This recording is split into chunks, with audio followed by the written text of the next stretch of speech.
Please don't give it to me for free.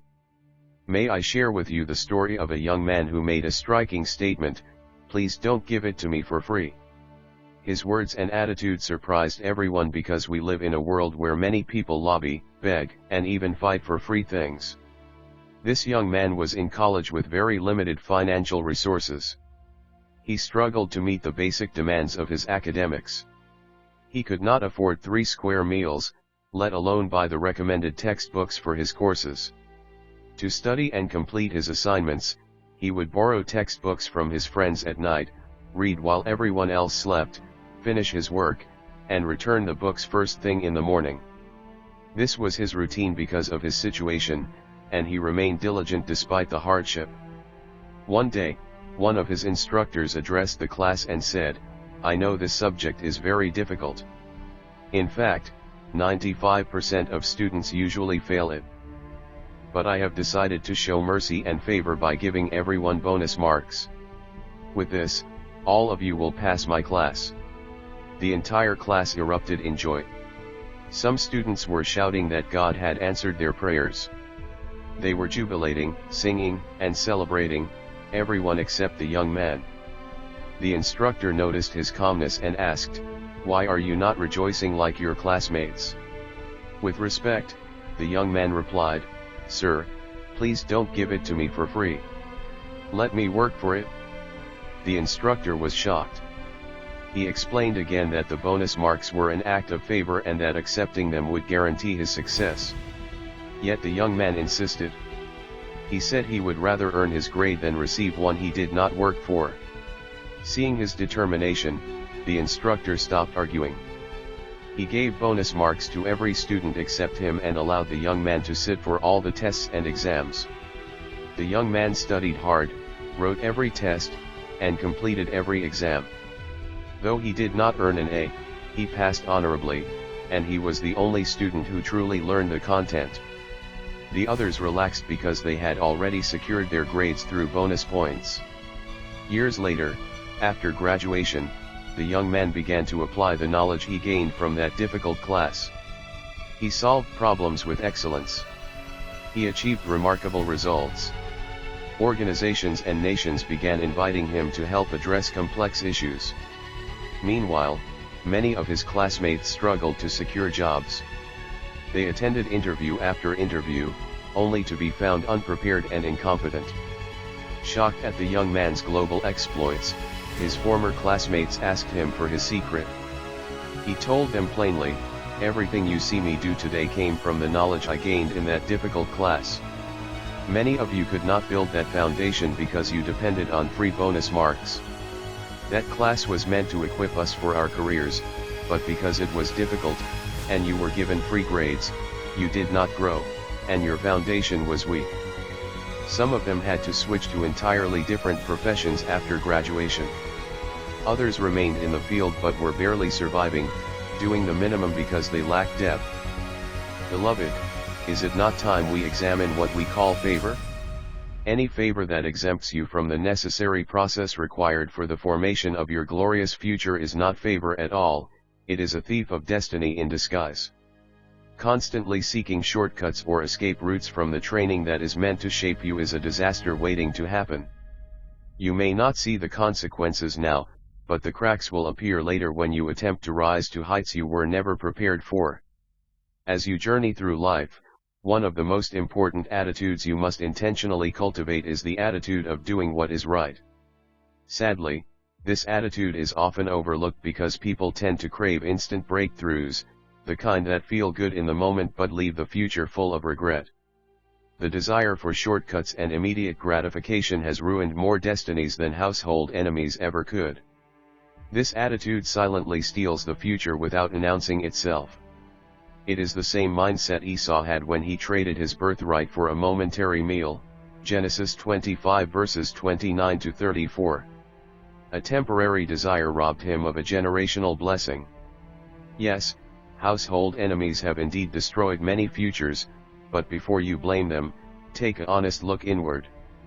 Examine whether you have, knowingly or unknowingly, embraced the destructive attitude of laying a faulty foundation for your own future. You must cultivate the attitude that boldly says no to anything that will negatively impact your destiny, even if those things come freely or look harmless. Some opportunities are not sinful, but they are still dangerous because they weaken your foundation, hinder your growth, or rob you of the process necessary for your development. In such moments, wisdom whispers, "No, thank you." Your future is a reflection of yesterday's decisions and today's discipline. If the foundation you are building now is full of compromise, inconsistency, and shortcuts, the future will be uncertain and unstable. But when you diligently cultivate the attitude of doing what is right, consistently, intentionally, and prayerfully, you will walk boldly and confidently into a glorious future. When you fail to embrace the attitude of doing what is right, you set yourself up for a life of compromise. As ministers of the gospel and children of God, you must understand that nothing in the kingdom comes for free, apart from salvation, which cost Jesus his life. To succeed in ministry, you must be willing to pay the price of righteousness, holiness, brokenness, consecration, prayer, and fasting for divine empowerment. When God's power comes upon you, your acceleration in ministry will be evident to all. But if you are unwilling to pay the price and seek promotion or titles by any means, the devil will exploit your weaknesses, and you may be tempted to seek power from another source. This is why many who call themselves ministers of God turn to the devil. They lack the attitude and character needed to obtain what they desire rightly. Likewise, in the professional realm, failing to adopt this attitude leads to compromise in the pursuit of promotion. True advancement comes through diligence, integrity, and the wisdom of God. Anyone who intends to succeed in their endeavors must reject shortcuts and commit to faithfully doing what is right. To cultivate this life-shaping attitude, I encourage you to embrace the following. 1. Value the process. If you do not value the process, you will always search for shortcuts. Those who honor the process find it difficult to accept easy alternatives because they understand that premature elevation can destroy a person. They become uncomfortable when they notice gaps in their preparation. They are not ashamed to start again, if necessary, because their focus is long-term excellence, not short-term applause. 2. Focus on preparation. After learning to value the process, your next task is to commit to preparation.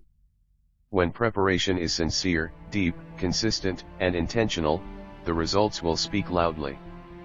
Preparation may feel slow, but it produces stability, competence, and confidence. 3. Be determined to do what is right. Proverbs 21 verse 3 reminds us, to do what is right and just is more acceptable to the Lord than sacrifice. Walking in righteousness according to God's wisdom may not be popular. Some people you admire may even discourage you. But doing what is right is what secures a future filled with peace, fulfillment, and divine approval. 4. Keep the right company. The company you keep shapes your attitude, your choices, and ultimately your destiny.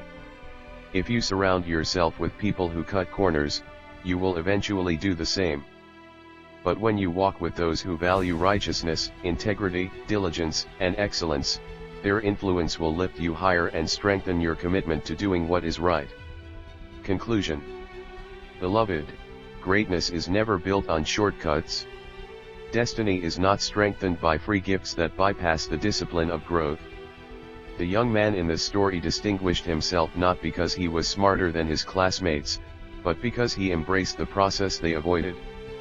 He chose formation over convenience, preparation over ease, and responsibility over comfort, and the results spoke for themselves. In the same way, your future will not be shaped merely by the opportunities you receive, but by the character you develop, the principles you uphold, and the decisions you consistently make. True favor does not exempt you from the process, it empowers you to go through the process with grace, strength, and excellence.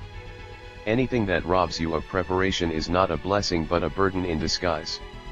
As you continue your journey, refuse the temptation to settle for what comes cheap, easy, or free at the expense of your growth. Choose the path that builds you. Choose the steps that stretch you. Choose the decisions that align with your destiny. The foundation you lay today will determine the height you can safely rise to tomorrow. May God give you the wisdom to discern opportunities that build you from those that weaken you. May He strengthen your resolve to do what is right, and may your diligence, integrity, and obedience prepare you for a future far greater than you can imagine.